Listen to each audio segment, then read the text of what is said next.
Hello students, welcome to life science class.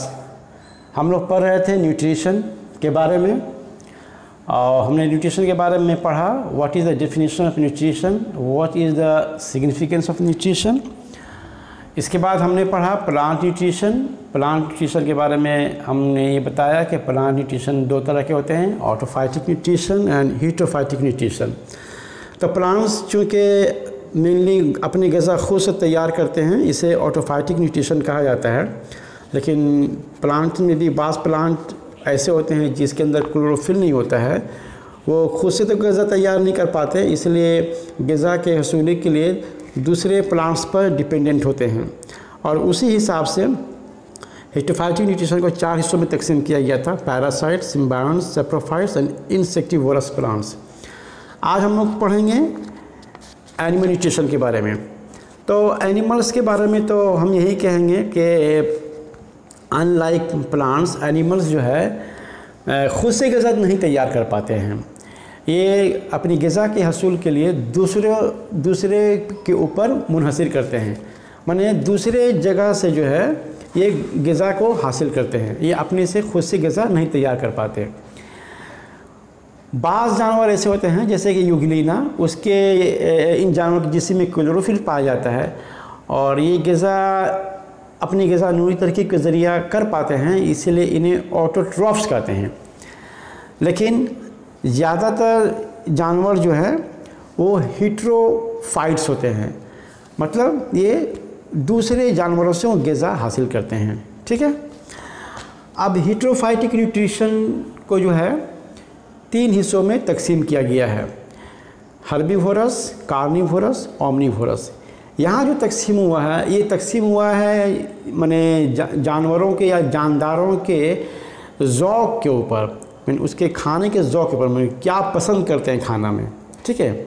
तो उनके पसंद का खाना क्या होता है, क्या पसंद करते हैं, उस रॉ से जो है यहाँ पर हीटरोफाइटिक न्यूट्रिशन को 3 हिस्सों में तकसीम किया गया: हर्बीवोरस, कार्निवोरस और ओमनीवोरस।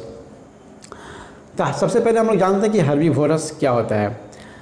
हर्बीवोरस ये वो जानवर हैं जो अपनी ग़िज़ा सिर्फ दरख्तों से या पौधों से हासिल करते हैं। ठीक है। ये सिर्फ प्लांट के ऊपर जो है मुनहसर करते हैं और पौधों से हासिल करते हैं, जैसे गाय, बकरी, हरन, घोड़ा, गधा। अब हम बकरी को जैसे मिसाल ले लीजिए, बकरी को हम देखते हैं, बकरी घास खाती है, बकरी पत्ते खाते हैं। ठीक है। तो ये हर्बीवोरस वो जानवर हैं, ये जानवरों का वो कैटेगरी है जो सिर्फ दरख्त से ग़िज़ा हासिल करते हैं और घास वगैरह, पत्ते वगैरह खाते हैं, ये गोश्त नहीं खाते हैं। ठीक है। तो इन्हें हम हर्बीवोरस एनिमल्स कहते हैं। इसके बाद है कार्निवोरस, माने ये गोश्त, ये जानवर के गोश्त को खाते हैं।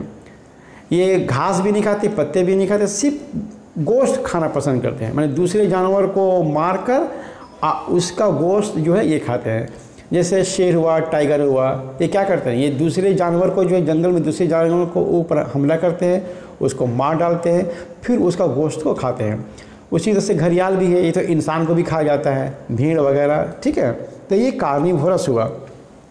तो कार्निवोरस एनिमल्स का पसंदीदा खाना क्या है? सिर्फ गोश्त, जानवरों का गोश्त। अब इसके बाद है ओमनीवोरस। ओमनीवोरस के सबसे अच्छा मिसाल है इंसान। इंसान देखिए दोनों ही चीज़ों को पसंद करता है खाने में, ये सब्ज़ी भी पसंद करता है, साथ साथ गोश्त भी पसंद करता है। ठीक है। तो वो जानवर, वो लिविंग बीइंग्स जो कि माने सब्ज़ी भी खाना पसंद करते हैं और गोश्त भी खाना पसंद करते हैं, तो उसे हम ओमनीवोरस कहते हैं। तो इसमें तो इंसान हो ही गया, इसके अलावा डॉग्स, भालू और लोमड़ी वगैरह है। अब हम जो है हीटरोफाइटिक न्यूट्रिशन को, माने वो जानवर, अभी हमने क्या पढ़ा? अभी हमने पढ़ा कि इन जानवरों का पसंदीदा खाना क्या है, ग़िज़ा क्या है, उस हिसाब से ये आपका माने हर्बीवोरस, कार्निवोरस और ओमनीवोरस। अब हम लोग जो पढ़ेंगे, अब यहाँ हम देखेंगे कि वो माने एनिमल्स का माने ग़िज़ा के हुसूल के तरीके क्या है, माने किस तरह से जो है एक जानवर दूसरे जानवर से ग़िज़ा हासिल करते हैं। तो तरीके के हिसाब से जो है हीटोफाइटिक न्यूट्रिशन को 4 हिस्सों में तकसीम किया गया है। ठीक है, एक हुआ पैरासाइटिक एनिमल्स, दूसरा है सिम्बायोटिक एनिमल्स, और उसके बाद है सैप्रोजोइक एनिमल्स और कॉप्रोहेगस एनिमल्स और सैंग्विनिवोरस एनिमल्स। ठीक है, तो यहाँ पर हम लोग देखेंगे कि तरीके किस तरीके से ये लोग माने ग़िज़ा की हसूली करते हैं। तो सबसे पहले देखिए पैरासाइटिक एनिमल्स। अब पैरासाइटिक एनिमल्स में हम 2 मिसाल लेते हैं। एक मिसाल लेते हैं हम लोग जिसे कहते हैं लाइस और बेड बग, माने खटमल और जूं।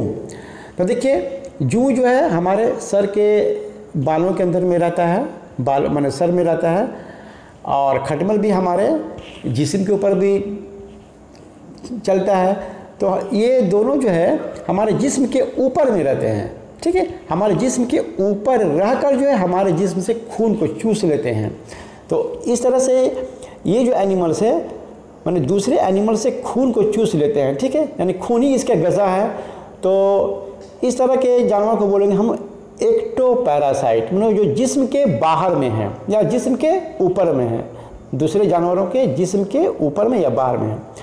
अब देखिए कुछ 2 एग्जाम्पल यहाँ है, राउंड वर्म और टेप वर्म, माने केंचुआ। ठीक है, केंचुआ जो है ये ज़्यादातर बच्चों के अंदर में पाया जाता है और ये पेट के अंदर में रहता है, यानी जिस्म के अंदर में रहता है। तो ये जिस्म के अंदर में रहकर जो है ग़िज़ा को हासिल करता है। तो देखिएगा ज़्यादातर बच्चे जो है माने खाते बहुत हैं, लेकिन वो जो है दुबला पतला होता चला जाता है। डॉक्टर कहता है कि इसके पेट में केंचुआ है, फिर दवा देता है।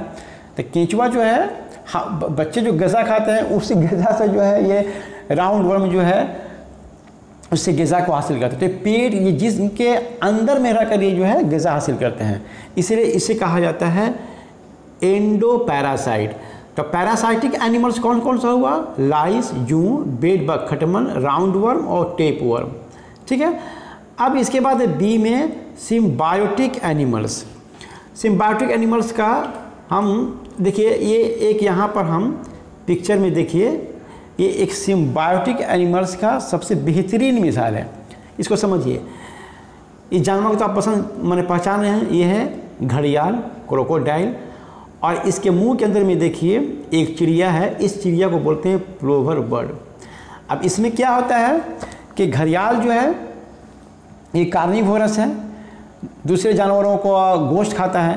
तो अब ये क्या होता है कि दूसरे जानवरों का गोश्त तो खा लेता है, लेकिन गोश्त जो है इसके दांतों में जाकर फंस जाता है और ये खुद से उस दांत से जो है गोश्त को निकाल नहीं पाता है। अब ये गोश्त अब ये ग़िज़ा खा लेने के बाद जो है घड़ियाल जो है सूखे ज़मीन पर चला आता है और अपने मुंह को इस तरह से फाड़ देता है।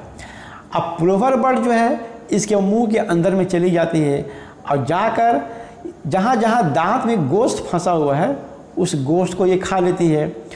तो अब इसमें क्या फ़ायदा हुआ कि चिड़िया को जो है घड़ियाल से गोश्त हासिल हो गया, घड़ियाल को क्या फ़ायदा हुआ कि इसके दांत से गोश्त निकल गया। तो चिड़िया फ़ायदा पहुंचाई घड़ियाल को और घड़ियाल से फ़ायदा पहुंच गया प्लोवर बर्ड को। तो ये एक मिसाल है सिम्बायोटिक एनिमल्स का। ठीक है, सिम्बायोटिक एनिमल्स का ये एक मिसाल है जहाँ पर एक जानवर दूसरे जानवर से ग़िज़ा हासिल करते हैं, ठीक है, और दूसरा पहले से हासिल करता है। इसलिए आपस में आपसी जो है माने एक दूसरे के ताउन से यहाँ पर जो है ग़िज़ा हासिल होता है। तो इस तरह के जानवर को बोलते हैं सिम्बायोटिक एनिमल्स। सी है 3 नंबर में सैप्रोजोइक एनिमल्स। सैप्रोजोइक एनिमल्स किसे कहते हैं? इसे उर्दू में कहा जाता है गिलाज़त खोर जानवर। वो जानवर जो गैर जानदार नामियाती और गैर नामियाती मादों से अपनी ग़िज़ा हासिल करते हैं उन्हें गिलाज़त खोर जानवर कहते हैं। अब इसमें देखिए जैसे घरेलू मक्खी है हाउस फ्लाई और स्पाइडर, इसकी मिसाल है। अब जैसे मकड़ी, जैसे स्पाइडर का मिसाल लीजिए, इसका मकड़ी क्या करता है? मकड़ी अपने शिकार को जहर से पहले मारती है, फिर एंजाइमों की मदद से उसे गलाती है और फिर उसे चूस कर पी जाती है। मतलब मकड़ी क्या करती है, मकड़ी का जो भी शिकार है उसको पहले जहर से देकर बाहर में मार देती है, फिर उसके ऊपर एंजाइम जो है डालती है, एंजाइम से फिर वो गल जाता है और गलने के बाद फिर उसको जो है चूस कर पी जाती है। उसी तरह से देखिएगा घरेलू मक्खी जो है कभी कभी चीनी के ऊपर जो है अपना लुआब जो है डालकर उसे गलाती है और फिर उसे सूंड की मदद से चूस जाती है। तो ये हुआ सैप्रोजोइक एनिमल्स का क्या मिसाल। ठीक है, अब इसके बाद है कोप्रोहेगस एनिमल्स। कोप्रोहेगस एनिमल्स इसको उर्दू में कहते हैं गोबरखोर जानवर। मैंने जानवरों के गोबर को खाता है। वो जानवर जो दूसरे जानवरों के फजलात से अपनी ग़िज़ा हासिल करते हैं उन्हें गोबरखोर जानवर कहते हैं।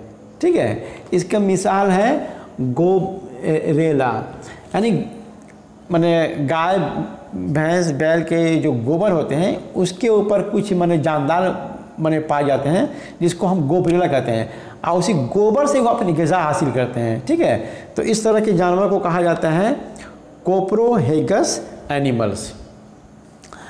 अब इसके बाद लास्ट में जो है सैंग्विनिवोरस एनिमल्स। सैंग्विनिवोरस एनिमल्स को उर्दू में कहा था खूनखोर जानवर, सिर्फ खून को पीने वाला जानवर। वो जानवर जो दूसरे जानवरों के खून से अपनी ग़िज़ा हासिल करते हैं उन्हें सैंग्विनिवोरस एनिमल्स कहते हैं।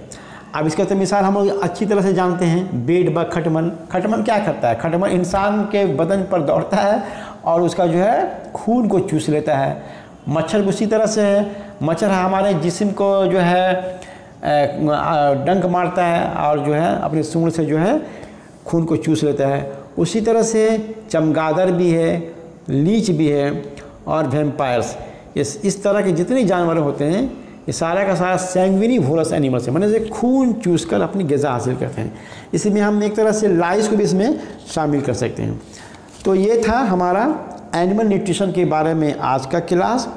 तो एनिमल न्यूट्रिशन के बारे में हमने क्या कहा कि एनिमल न्यूट्रिशन जो है मेनली हीटेरोफाइटिक न्यूट्रिशन होता है। याद रखिएगा, हीटेरोफाइटिक न्यूट्रिशन होता है, ये दूसरे जानवरों से ग़िज़ा हासिल करते हैं, ये खुद से ग़िज़ा नहीं बना सकते। और खाने के ज़ौक़ और शौक़ के हिसाब से कि क्या खाना पसंद करते हैं उस हिसाब से जानवर जो है हीटेरोफाइटिक एनिमल्स 3 किस्म के होते हैं, हर्बीवोरस, कार्निवोरस, ओमनीवोरस। हर्बीवोरस जो सब्ज़ी खाता है, कार्निवोरस जो गोश्त खाता है और ओमनीवोरस जो दोनों ही खाता है। और अब खाने के हसूल के तरीके के हिसाब से हीटेरोफाइटिक न्यूट्रिशन को 4 हिस्सों में तकसीम किया गया है, या वो एनिमल्स जिनके दूसरे जानवरों से अलग अलग तरीके से जो है ग़िज़ा हासिल करते हैं उसे हम 4 हिस्सों में तकसीम किए हैं। पैरासाइटिक एनिमल्स, ठीक है, जो दूसरे जानवरों से अपनी ग़िज़ा को हासिल करते हैं।